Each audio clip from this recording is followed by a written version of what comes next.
The world's longest trucks are not in America. They are in Australia.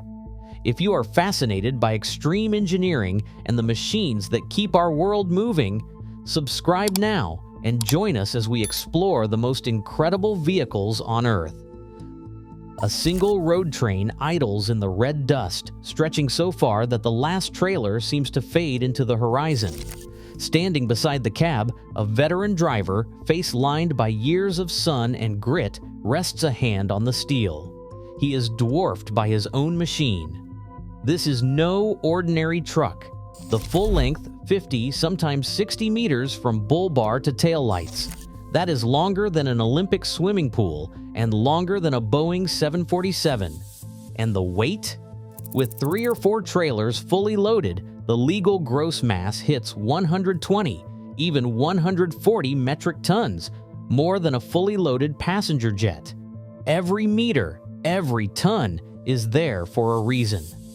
In the vastness of Australia, where towns can be 1,000 kilometers apart, these combinations are engineered under strict permits, never overloaded, always within the rules. The signs on the front and back say it all. Road train, bold yellow on black, marking a vehicle that can legally span more than 50 meters. The driver checks the coupling, then the tire pressures, 84 wheels, each one critical.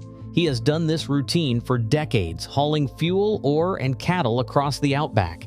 He says, voice steady, you do not just drive these, you manage them, you respect them. Out here, the road train is your lifeline. The sheer scale is hard to grasp until you stand beside one. For the driver, it is another day at the wheel. For everyone else, it is a moving monument to what is possible when distance and isolation demand something bigger than anywhere else on Earth.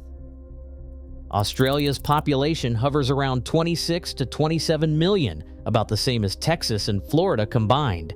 But the way those people are spread out is unlike anywhere else in the developed world.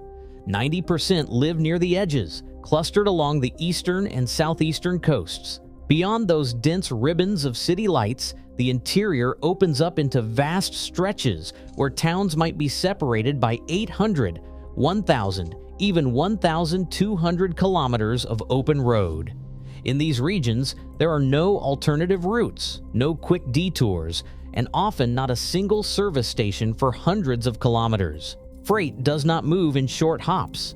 Instead, supplies, fuel, and ore must travel immense distances, often from remote mines or cattle stations in the Northern Territory or Western Australia to ports and processing plants on the coast. A typical run from a Pilbara iron ore mine to the docks at Port Hedland can span over 800 kilometers in one stretch. For many isolated communities, the nearest supermarket delivery might come from more than 1,000 kilometers away. This geography shapes everything about Australian trucking. Where North American rigs might complete their routes with frequent stops and support, Australian road trains are built for endurance.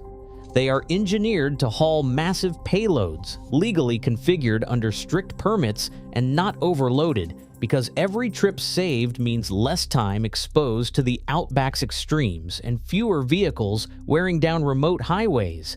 Animated maps tracing these freight corridors reveal why such long combinations are not a luxury, but a necessity. The scale of the land demands it. In Aussie, and that it. When the nearest neighbor is a day's drive away and the next fuel stop even farther, the road train becomes the only practical link across a continent of distance. Summer in the Australian Outback is an ordeal that tests both machine and human. Temperatures soar above 45 degrees Celsius, well over 110 degrees Fahrenheit, turning the highway into a shimmering ribbon of heat. The engine bay becomes a furnace, radiators pushed to their limits just to keep the coolant from boiling over. Tires, each one carrying a share of the road train's 120 to 140 tons, flex and sweat on the bitumen, their rubber softening under the relentless sun. Heat, but it is not just the heat. Every run brings the risk of animal strikes. Red kangaroos weighing up to 90 kilograms, almost 200 pounds, can appear out of nowhere, especially at dawn or dusk. A collision at highway speed with a roo that size can crumple steel, shatter headlights, and leave a rig stranded far from help. That is why every road train wears a bull bar up front. Thick reinforced steel not just for show but as armor against the unpredictable hazards of the bush. Risk. Isolation magnifies every problem. A breakdown is not just an inconvenience, it is a potential emergency hours from the nearest mechanic or roadhouse. That is why pre-trip inspections are almost ritual. A field mechanic crouches beside the tires checking for cuts and heat blisters while the driver runs a practiced hand along air hoses and brake lines. Out here, a missed detail could mean being stranded in the middle of nowhere with nothing but red dust and a satellite phone for company. Every outbound run is a test of preparation, nerve, and respect for the land's extremes. Isolation. Road trains are feats of adaptation, each component built to handle punishing distances and brutal heat. The backbone is the configuration, up to 4 trailers linked by converter dollies with steerable axles. These dollies let 84 wheels follow the road's curves, keeping 140 tons of freight stable through the Outback's long bends. Long-nosed Kenworths and Western Stars dominate the open stretches, their massive hoods shielding engines and radiators designed for days of 45 degrees Celsius. Closer to town, cab over Kenworth K, 200s take over, shorter and easier to maneuver, but just as focused on control. Beneath the surface, safety is engineered into every system. Electronic braking systems, EBS, are now standard after brake failures in the Pilbara forced a rethink. EBS monitors each wheel, adjusting brake force in milliseconds to keep a 53-meter, 135-ton rig straight, even under emergency braking. Field tests in 2014 proved EBS could nearly halve stopping distances for the heaviest quads, a breakthrough that is now mandatory for the biggest road trains. Fuel tanks hold up to 1,800 liters, enough for 800 kilometers. But every kilometer is calculated. Out here, running dry is not an option. Fleet managers watch every detail. One driver says, "We do not take chances." The tech is only as good as the maintenance behind it. Steerable dollies, EBS, and high-capacity cooling make these giants possible. Regulation stands as the last safeguard, but out here, engineering is the first. Behind every road train rolling through the Outback stands a legal framework built for safety and survival. The National Heavy Vehicle Regulator, NHVR, sets the ground rules for these giants.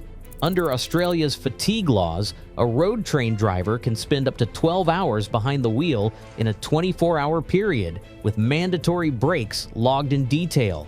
These are not just numbers, they are safeguards shaped by decades of hard lessons on long, empty roads. The chain of responsibility framework holds not just drivers, but also managers, loaders, and even schedulers accountable for every decision that touches safety, from loading weights to route planning. Out here, mistakes can cost lives. The workforce itself is changing. Most drivers are in their 50s or older, and fewer young recruits are willing to face the solitude and demands of the job. The result is a growing shortage that puts pressure on the entire system. Yet the rules are clear. The law does not bend for deadlines. Every run is governed by strict compliance, with the oversight of NHVR as the backbone that keeps these massive vehicles and the people who drive them moving safely across the continent. Truck lengths like those seen in Australia are almost unheard of elsewhere. In North America, the typical highway truck stretches between 18 and 25 meters, less than half the length of a full road train. Even the longest legal combinations in the United States, such as turnpike doubles or Rocky Mountain triples, rarely exceed 25 meters, and they are tightly restricted to certain highways.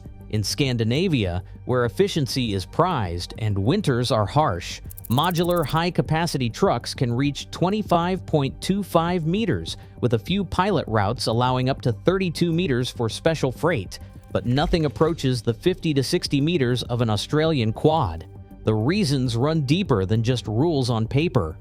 North America's dense network of cities, frequent truck stops, and strict bridge limits favor shorter, more maneuverable rigs that can handle urban traffic and tight rest areas. In Sweden and Finland, population centers are close together, and roads are built for snow and ice, not for endless straight hauls across empty land. Longer combinations in these regions would create bottlenecks at intersections, struggle with sharp turns, and complicate traffic in crowded corridors. Australia's solution is tailored to its own extremes: fewer trips, bigger payloads, and a legal framework designed to move freight efficiently across thousands of kilometers of open country. Elsewhere, the equation changes. What works in the Outback would be out of place on the interstate or in a Nordic forest. Each region engineers its trucks to fit the land it must cross, proving that the world's longest road vehicles are not about breaking records, they are about meeting the challenge of distance, isolation, and survival. In a land where supply lines stretch across thousands of kilometers of isolation, longer trucks aren't just impressive, they are essential. Australia's road trains, which stretch from 50 to 60 meters and weigh from 120 to 140 tons, are engineered answers to real distance and real need. Out here, adaptation isn't a choice, it is survival. If you want more stories about extreme machines and the people who operate them, make sure to subscribe and turn on notifications so you never miss our next journey.